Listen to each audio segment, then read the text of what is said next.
ஒரு காலத்தில் நம்ம வீட்டில் லேண்ட்லைன் மட்டும் இருந்திருக்கும், இல்லை அம்மாட்டியோ அப்பாட்டியோ மட்டும் ஒரு பட்டன் ஃபோன் இருந்திருக்கும். அப்போல்லாம் நம்மளுக்கு எதுவும் தரமாட்டாங்க.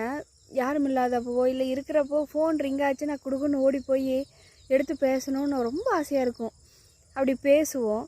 ஆனால் இப்போ நம்மக்கிட்டேயே தனியாக எல்லாத்துக்கிட்டேயும் தனித்தனியாக ஃபோன் இருக்குது. இருந்தாலும் யாராவது ஃபோன் பண்ணாங்கன்னா அந்த ஃபோனை எடுக்கலாமா, இல்லை சைலண்ட்டில் போட்டுடலாமா, இல்லை சைலண்ட்டில் போட்டு அதுக்கப்புறம் திருப்பி அவங்களுக்கு கூப்பிடலாமா கூப்பிடக்கூடாதுன்னு டிசைட் பண்ணி பேசுகிற அளவுக்கு இருக்குது. ஒரு சில டைமு கட் பண்ணி விட்டுட்டு இதெல்லாம் எதுக்கு அப்படிங்கிற மாதிரியே இருக்கும். ஃபோன் நம்பர் சேவ்லேயும் கூட இருக்காது. இருந்தாலும் கரெக்டாக அந்த நம்பர் பார்த்தது இது அவங்களோட நம்பர்னு சொல்லிட்டு நம்ம அதை பேசாமையும் கூட விட்டுருப்போம்ல. அந்த மாதிரிலாம் லைஃப் மாறிடுச்சு. டெக்னாலஜி டெவலப்மெண்ட் நிறையா பேர்த்தோட ரிலேஷன்ஷிப்பை கெடுத்து தான் இருக்கா தவிர வளர்த்த மாதிரி எதுவுமே இல்லை. நிறைய பிரச்சனை தான் அதிகமாக இருக்குதுன்னு எனக்கு ஃபீல் ஆகுது. உங்களுக்கு அந்த மாதிரி நீங்கள் அந்த மாதிரிலாம் ஃபோன் கட் பண்ணி விட்டுருக்கீங்களா? உங்களுக்கு என்ன தோணுதுன்னு சொல்லி கமெண்ட் பண்ணுங்கள். தேங்க்யூ.